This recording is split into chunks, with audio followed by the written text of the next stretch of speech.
welcome to McDonald's. Guys, chill out! McDonald's Happy Meal toys are the ultimate blast from the past because they always followed the hottest trends at the time. Want to know which toys really hit the mark? Check out these top 10 best Happy Meal toys of all time. Will somebody get the kid a Happy Meal?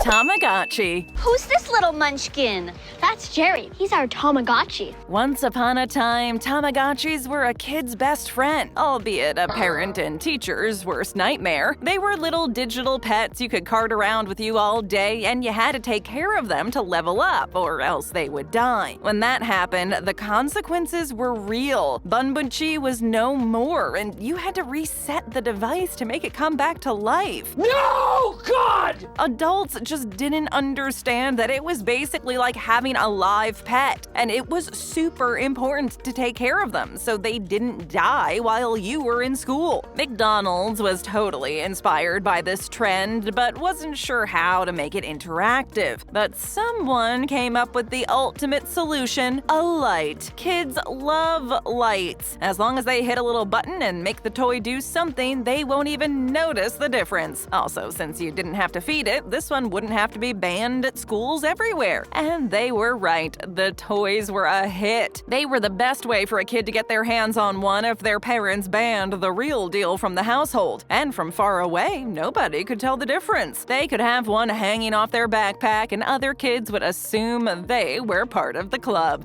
Furby. Do you have any idea how much pressure we're under to come up with the new Furby or Tickle Me Elmo? 1998 was an important year in American history. It was the year Titanic blew the film industry out of the water, and it was the year Google was founded. Another strange occurrence washed over America too, though. Its name was Furby. Christmas 1998 was filled with parents facing near-death experiences while trying to get their hands on this weird little toy. Wow, that good, huh? Little did they know that it would quickly become one of the most annoying additions to the family, and within months, they would regret this passionate fury to get their hands on one. Nobody knows why they were so popular. They were kind of like a furry, hamster-inspired owl, and the cool part was that they could talk, and over time, they would learn English just by hanging out and playing with you. McDonald's saw this fever and couldn't wait to come on board. So in 1999, they released their first Furby toy, the McFurby. Even though the McFurbies weren't capable of talking like real Furbies, they could still do things. Depending on which one you got, it might be able to wiggle its ears or eyes, or maybe even purr. The fact that a toy could even do one of the things real Furbies did was enough for them to join the ranks of pretty darn awesome McDonald's toys. Though McDonald's released other generations over time, none were quite as monumental as the first time Furbies ventured to McDonald's.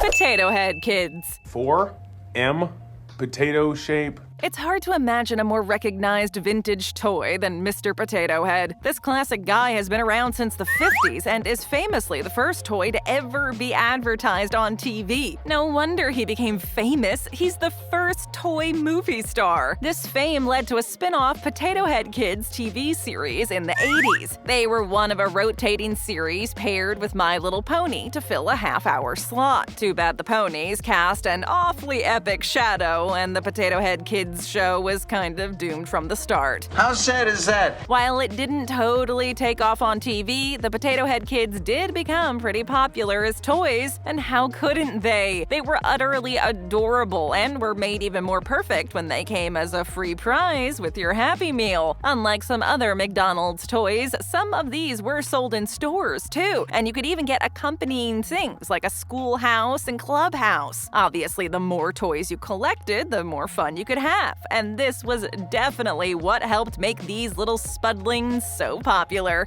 Super Mario Brothers. Wario cheats! How could McDonald's Happy Meals be complete without a visit from Super Mario Brothers? Super is in the title, so obviously they're one of the best toys. While there have been other collaborations with Nintendo throughout the ages in Happy Meals, the first and most iconic one was in conjunction with Super Mario Bros. 3. It was the first time the Mario Brothers had partnered with a fast food restaurant. Nobody was nervous, though. Pairing video games with burgers burgers and fries? How could you go wrong? Easy peasy. As long as the food was gone by the time you got home, you wouldn't have to worry about getting ketchup on the controllers either. The set had 4 characters: Mario, Luigi, Little Goomba, and Koopa Paratroopa. Not only were they real-life Mario characters you could play with, but all of them were able to move in some way, whether it was hopping or driving. So now you could always go on Mario adventures in your basement even when the TV was broken. It's funny how the TV always seemed to break down after a long Nintendo session. You'd think they'd have figured out how to fix that bug by now. There was also a Tanuki Mario that was just for toddlers. If you wanted one of these, you had to ask for it because the proper toys were for grown-up kids, and as any big kid will tell you, the toddler toy wasn't really part of the gang.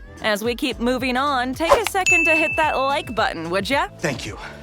Next! Fraggle Rock. Pepper Jack loved Fraggle Rock. This iconic 80s TV show was an extension of the Muppet world, and its theme song quickly became an overture for kids everywhere. It was silly and musical, the best combination for TV. It was also conceived as an international production from day one, so success and popularity were practically inevitable. It turned out Fraggle Rock characters were just as beloved off-screen as on, because when McDonald's brought them to their Happy Meals, kids were obsessed. Fraggles love vegetables, but thankfully, McDonald's knew that changing the default Happy Meal side to a salad wouldn't be an appreciated Fraggle-inspired addition. So instead, they created little toy Fraggles in vegetable cars. Smart, Ann. Smart. Wembley and Boober were in a cucumber car, Moki drove an eggplant car, Gobo got a carrot car, and Red got to ride around in their favorite vegetable, a radish car. These toys were so cool because you could now have adventures with the Fraggles while watching them on TV. The best part was that the cars had these cool wheels that looked like cookies. They were supposed to be mushrooms, but when you were a kid, did you assume every beige circle with dark spots was a mushroom? Obviously not. They're clearly cookies, and anyone who denies it is plain wrong.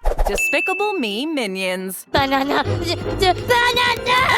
This one's a blast from the not-so-far-away past, and it's pretty cool when a recent toy has already made the legendary list. Let's face it, the Minions in Despicable Me are pretty much one of the best things ever created for the silver screen. Indeed. Indeed. It's impossible to tell why, but these weird yellow alien-like blobs have shimmied their way into the hearts of everyone, and it's impossible to get rid of them. So obviously, when Despicable Me 2 came out, McDonald's knew what they had to do. Minions toys would, hands down, be the next mega hit. And they weren't wrong. There were 12 characters in total, but in some locations, there were only 8. Though it's always sad to have less access to some toys, this sassy move was thoroughly on brand for Minions anyways. They are monarchs of mischief, so they were bound to make a couple of annoying decisions. Whether you were in a zone with 8 or 12, these little guys were the best. They might not have had any moving parts that did things, but each character was uniquely adorable and had some sort of quirk or tool with them. You could now assemble an entire team for your plans of world domination and just line them up on your shelf. Pokémon 25th Anniversary Packs. Gotta catch 'em all!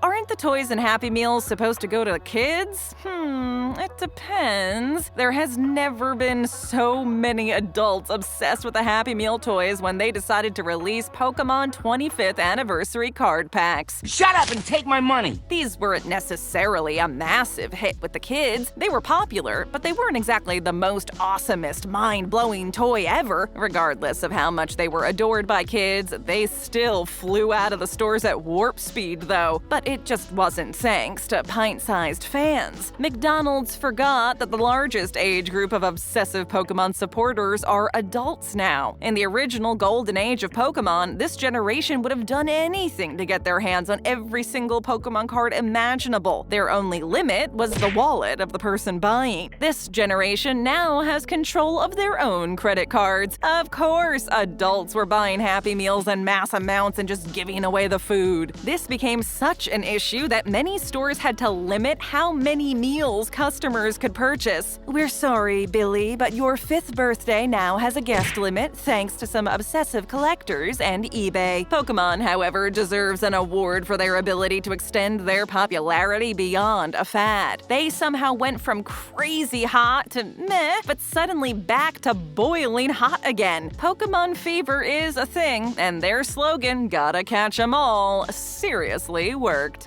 101 Dalmatians. You came to Top Dog Terry. The 101 Dalmatians set at McDonald's was epic because of its size. In honor of this iconic movie, they created 101 unique puppy figurines. The only frustrating thing was the sheer number of them to collect. Unlike other sets that had a mere dozen or so options, there were literally more than 100 of these. It's hard to convince the adult in your life to buy you an extra 50 Happy Meals just because of little plastic dogs. It's too much. It's too much. If you weren't the kind of kid who got McDonald's frequently, hopefully you got a good one on your first try. Some were definitely better than others. Who wants a lame, plain puppy when you could have one with a fire hat or one crouched in a teapot? Also, imagine how disappointed you were to get doubles when there were 100 options. You knew you were having a bad month when you got 3 identical little plastic crouching dogs and only one special one. They say every puppy is unique once you know their personality, but we're not so sure if that works when they're made of plastic. Teeny Beanie Babies. Are those Beanie Babies? Yes. In the 90s, one of the most undeniable signs of coolness was having a shelf full of Ty Beanie Babies. Many of them were only available for a limited time, and Ty was great at convincing people they needed more. They were considered collector's items from their early days, and even kids would preserve them as investments for their future. It's not like everyone actually resold their toys, though. The dream of buying your first house with a Beanie Baby collection was impressive in theory, but that also involved figuring out a new thing called the internet and selling your prized possessions. Even without the promise of making you rich, these stuffed critters were fun to have around. They came with names, little poems, and a birthday. It was almost like having real friends. Wow. McDonald's capitalized on Beanie Babies' popularity many times, but the most frenzied response was when they released the Teeny Beanie Babies. This was their first journey into the world of Beanie Babies. You know it's a good toy when it causes fights, criminal charges, and injuries. Isn't that what Happy Meal toys are all about? Transforming food. Changeables. If you're a transformer, transform and fly out of here. No, don't, I'll be crushed! Not every awesome toy needs to be attached to a known cartoon character or game. Some toys are cool all on their own. In the earlier years of McDonald's, sometimes they just released toys because they were fun, or because the coolness of McDonald's could be a brand all on its own. That's what makes this toy so epic. Changeables were the original transforming food. While the Transformers brand changed from action hero to vehicles, Changeables changed from hero to menu items. Didn't you always want a superhero toy that changed into an ice cream cone? How about that one that changed into fries? While there are mixed emotions about these toys on the internet, and some were definitely better than others, we can't help but stand behind them as a super awesome Happy Meal toy. They are gloriously unique to the McDonald's empire, and they combine everything a little kid loves: burgers and playing. I love it. It is simply awesome. Who wants an army tank transformer when you could have a cheeseburger that transforms instead? It is the best. Looking for more? Just tap or click another video. Hit that subscribe button and ring that bell to join our notification squad. And hey, leave us a comment.